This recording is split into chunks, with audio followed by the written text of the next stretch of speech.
Key events this week: April PPI inflation data on Tuesday, as well as Fed Chair Powell speaking. April CPI inflation data on Wednesday. April retail sales data on Wednesday. Thursday, Philadelphia Fed manufacturing data. And we have a total of 12 Fed speaker events this week. What is going on, guys? Lottery Stocks here. Welcome back to the channel. Welcome to the channel if you're new. Today is not going to be a long video. And first of all, happy Mother's Day to all the mothers out there. Thank you guys so much, and hopefully you have an amazing day. Now, I want to prep you for the week. I want to give you a quick summary as to what is to happen, and I'm kind of going to give you the money-making opportunities that I see going forward for this week, but the week after, because I think we should take a step ahead of the game before things get expensive, right? Like contracts, premium getting expensive, implied volatility getting too high. If you trade options and plan to. Again, nothing I say is financial advice. I'm not a financial advisor. Without further ado, guys, all I ask you to do, it's free. Please like the video, subscribe to the channel, and drop a comment down below. Okay, S&P 500 is the first thing that I wanted to start off with. 520.84 was the close on the week. We saw nice gap ups. We had two price targets, one of them getting hit and one of them getting pretty close. 518 and then 524. We are very close to that 524 level, and here are a couple outcomes I see happening with the S&P 500. Number one, if there is panic in the market like people are talking about, and there is fear in the market, and we get bad data, bad catalysts, the SPY could go into a double minor correction, bringing us back into this red zone, which is anywhere under 475. Okay, that is what I'm watching. 464 to 475. Unlikely scenario, so I wanted to put the bear case first. Likely scenario is we see a push up to 524 and we regain more momentum, more volume on the week than last week, which is something that we want to see, which would take us up to 534, 543, and potentially where our target range is at 5,500 to 5,600 or 550 to 560 for the S&P 500, where I think we top out at for the time being. And that top would be more towards the end of the year, sort of say, or at least when they cut rates. And then after they cut rates, we have time to, take some profits, sit on cash, and end up waiting for a dive in the market to buy things up on a fire sale. These are the two outcomes that I see, and to go into more detail as to what is going to push these outcomes. Number one, Home Depot earnings on Tuesday. Okay, a little bit more detail. Alibaba earnings on Tuesday as well. US PPI inflation data on Tuesday. Fed Chair Powell speech on Tuesday. US CPI inflation data on Wednesday. US retail sales data on Wednesday. New York Fed manufacturing survey on Wednesday, as well as CSCO, Cisco earnings, and Walmart earnings on Thursday, as well as initial jobless claims and Philly Fed manufacturing survey. So we should see a nice move, especially after Thursday coming into Friday to close the week, and that will confirm the week after. Now, a couple money-making opportunities are earnings plays, and I just want to point out some of the ones that we're watching that were just mentioned. Home Depot and Alibaba actually reporting before the open. Now, Discord members have figured out some sort of a pattern per se that, it's still being talked about, it's still being figured out on the specific days companies report earnings, and whether it's before or after market open. Okay, so these are the two things that they're taking into account and finding patterns with how companies report, positive or negative. There could be a pattern here, there could not be, but keep in mind these are reporting before the open. You also have Sony as well. Rumble, which I think may have fallen off a cliff. I haven't dug into their financials. Walmart, and a couple other ones on here. Let me know in the comments down below what earnings you guys are going to be playing. Now, before I get into a big money-making opportunity that's going to be the week after, I want to talk quickly about GameStop. Even if you're not in the meme plays, we need to talk about a gamma ramp that is happening. Yesterday, we covered the charts on AMC and GameStop, so if you are interested in that, go watch yesterday's upload. Now, there are 116,300 calls expiring in the money this week for GameStop. Why is this important? When 116,000 call contracts, a type of contract that gives you the right to buy a stock at a price, are about to expire all in the money, meaning the stock price is above the price specified in the options contract, it's a big deal in stock market. The situation forces those who sold these options, often market makers or large financial institutions writing up these contracts, to buy a lot of the stock to cover their obligations under these contracts. This massive buy can push the stock price even higher, leading to what's known as a gamma squeeze. A gamma squeeze occurs when the price of a stock rises sharply as market makers who sold hold call options must buy the stock to hedge against their increasing exposure, thus driving the price even higher. This buying activity can lead to further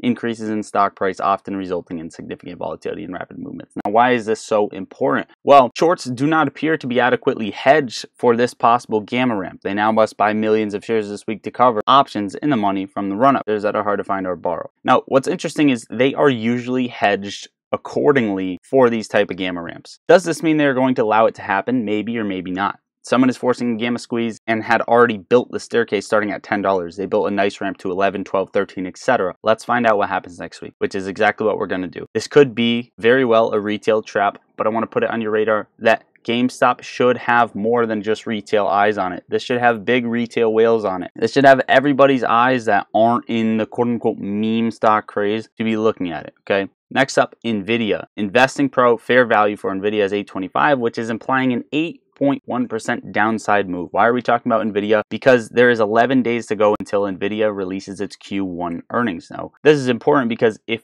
I'm putting it on your radar now before the week it actually reports, this is going to keep IV hopefully low for you, which means you're paying less premium entering any sort of contracts that you end up entering on Nvidia. Here is what I think the outcome is going to be. There are two scenarios, but I think the SPY will likely dictate the likely scenario. Okay, first of all, Nvidia breaking below out of this wedge to start the week and coming back down to $845, $841, anywhere between that $3 range. Then, after earnings is reported, Nvidia comes all the way up to about 972, which then regains strength at the top of this previous move and brings us up to where it caps out at, along with the S&P 500, which is going to be anywhere from $1,100 to $13 is where I think Nvidia will cap out at, just like the SPY at 5,500 to 560 to 5,600, right? 5,500 for the SPY, 1,100 for Nvidia, and they may move together. However,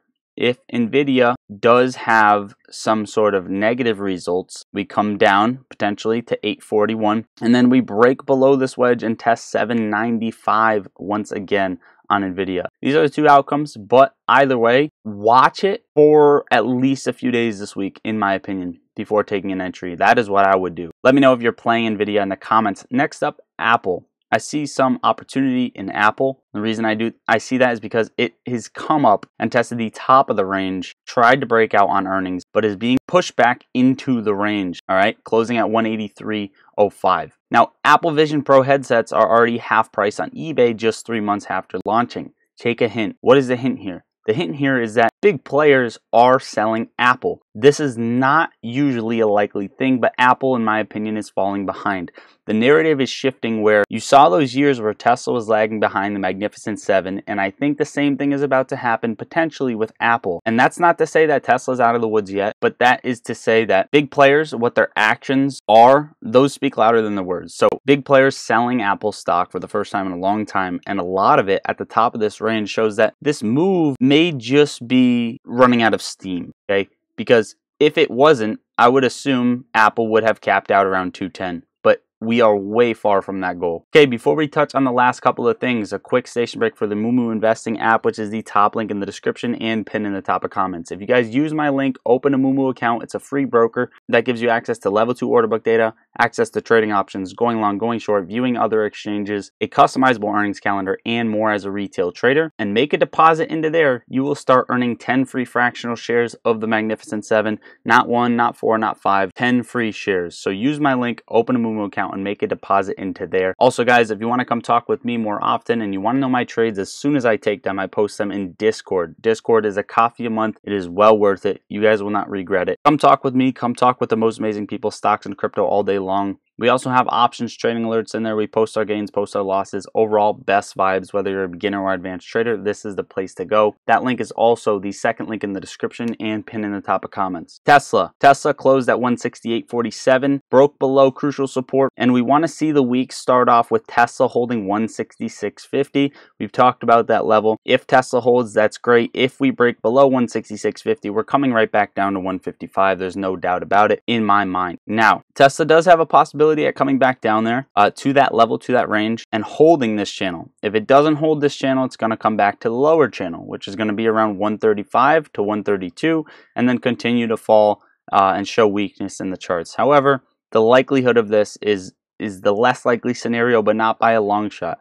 I think Tesla has a good shot at reversing, right, and coming back up and coming higher as the SPY climbs higher, as Nvidia climbs higher. And I think it's actually going to trade with the Magnificent Seven for the most part over the next coming months. So very, very short term sell off, medium term climb. Now, Bitcoin has repeated a 2016 cycle perfectly, offering a downside wick below the bottom of its current reaccumulation range within a three-week window after the halving, which next up should show Bitcoin getting a nasty climb, which you can see back here. Is that the case with Bitcoin? It may or may not be. We did hold support above 60K, which is a beautiful thing to see, even though we flushed down on the week. Yesterday's video, I said Bitcoin's going to climb anywhere from 67 to 70K this week, and I still stick by that. But that is not to say that we won't get rejected around that range. We need to see a lot more momentum pick up and follow through with Bitcoin, with crypto, and with the overall market. But money being flown into the market, and if catalysts are positive, if SPY breaks its relative high,